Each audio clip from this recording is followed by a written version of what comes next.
Hello everyone, welcome to my YouTube channel English with Preeti. तो आज की स्टोरी बहुत ही अच्छी होने वाली है, तो जरूर लास्ट तक देखें इसको। और इससे आपको पता चलेगा कि स्टोरी को रीड कैसे करते हैं और प्रोनाउंसिएशन क्या है वर्ड्स का। तो चलिए बहुत अच्छे से सुनिएगा लास्ट तक। और अगर आप इस चैनल पे न्यू हैं तो लाइक एंड सब्सक्राइब करना बिल्कुल ना भूलें। तो चलिए आज की स्टोरी को स्टार्ट करते हैं। तो टाइटल देखते हैं, द अनग्रेटफुल स्टैग। अनग्रेटफुल का मतलब है एहसान फरामोश। तो एहसान फरामोश कौन था? स्टैग मीन्स हिरन। यहाँ मेल हिरन को स्टैग कहते हैं। One day a hefty stag was grazing on a green hillside।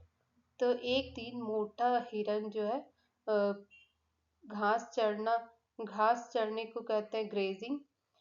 तो वो घास चरने चर रहा था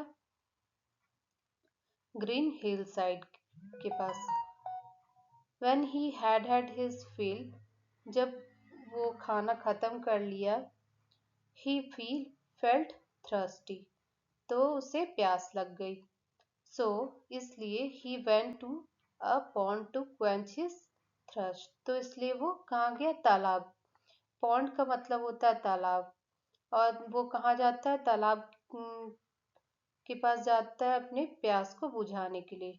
इट वॉज अर्ली विंटर, और ठंड की शुरुआत हो चुकी थी। And the water of the pond was quite calm and clear. यहाँ calm का मतलब होता है शांत, और क्लियर का मतलब होता है साफ।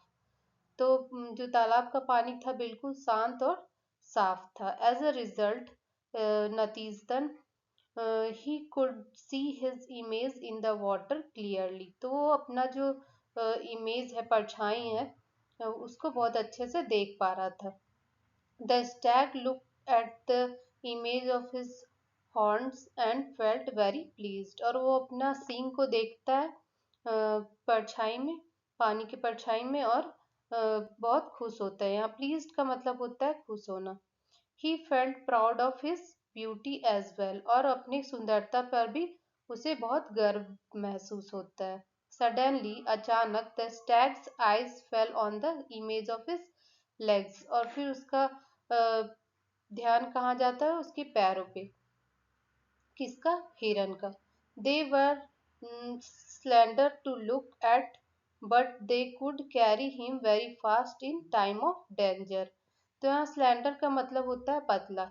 तो वो अपने पैरों को देखता है, और क्या देखता है कि उसके पैर बहुत पतले थे।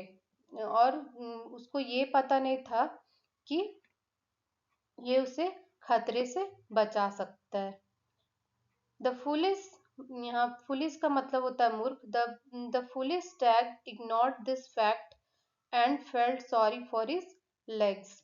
और इस मूर्ख हिरन जो है इस बात को नजरअंदाज करते हुए, और इस बात को नकारता है और कोसता है अपने पैरों को। With a heavy heart he cursed them but praised his horns। और वो अपने पैरों को कोसता है, और किसकी प्रशंसा करता है? अपने हॉर्न्स का, अपने सींगों का। सडनली अचानक, the Stag raised his head and looked around. और वो अचानक से अपना जो है माथे को उठाता है और इधर उधर देखता है। He caught to sight of a pack of ऊंट्स heading for him। यहाँ पैक ऑफ ऊंट्स का मतलब होता है शिकारी कुत्तों का झुंड। तो वो क्या देखता है कि उस शिकारी कुत्ते उसकी तरफ आ रहे हैं। So he took his heels to be safe.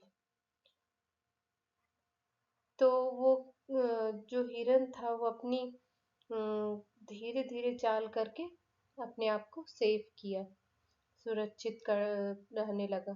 Soon he was able to gain a good distance from the hounds। और वो शिकारी कुत्ते से बहुत अच्छी दूरी भी बना लिया। He felt relieved to be safe from the danger। और वो जो शिकारी कुत्ते से थोड़ा दूरी बनाकर वो अपने आप को आराम, उसको राहत महसूस हो रहा था। Not only this, he came to realize how useful his legs were for him. और उसको ये भी एहसास हो गया, जो स्टैग है उसको, कि मेरे जो पैर है वो मेरे लिए कितने यूजफुल है।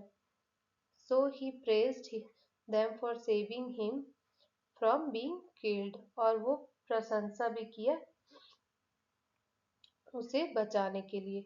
Hardly had the Stag moved ahead, वो कुछ ही दूर गया ही था, when his horns were caught in a thick branch of a tree, वो उस जो स्टैग था, हिरन था, वो कुछ ही दूर गया था जब उसके जो हॉर्न्स थे, सिंग थे, वो ट्री के थिक ब्रांच में, मतलब पेड़ की शाखाओं में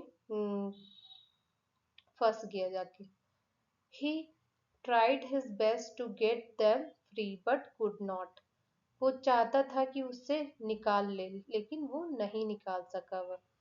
इन द मीन टाइम, इसी बीच the owners came quite near, और इसी बीच क्या होता है कि शिकारी कुत्ते उसके पास आ जाते हैं। Seeing his life in danger again, और वो देखता है कि मेरा लाइफ जो है अब खतरे में है फिर से।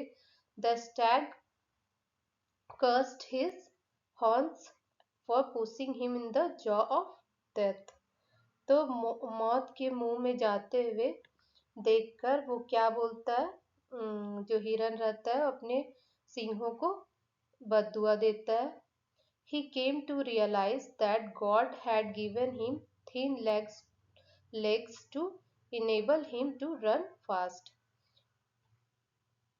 तो क्या उसको एहसास होता है कि गॉड जो है भगवान had given him thin legs to enable him to run fast, उसे पतले पतले पैर दिए लेकिन तो भी उससे खतरे से बाहर निकाल लिया। But his decorative horns could prove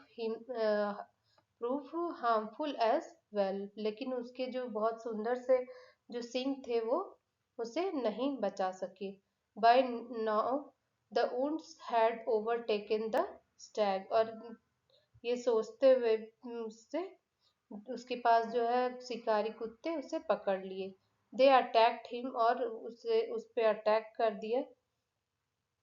and torn him two pieces, और उसके टुकड़े टुकड़े कर दिए। तो चलिए मोरल देखते हैं। अप्रियंसेस आर डिसेप्टिव, मतलब इसका जो है वो दिखावा धोखा देने वाला होता है, तो जो है दिखावे में ना पड़े। तो स्टोरी तो मुझे बहुत ही अच्छी लगी, और आई होप कि आप लोगों को भी बहुत ही अच्छी लगेगी। तो लाइक एंड सब्सक्राइब करना बिल्कुल ना भूलें, और कमेंट करके ज़रूर बताएं कि आपको स्टोरी कैसी लगी है। Thank you.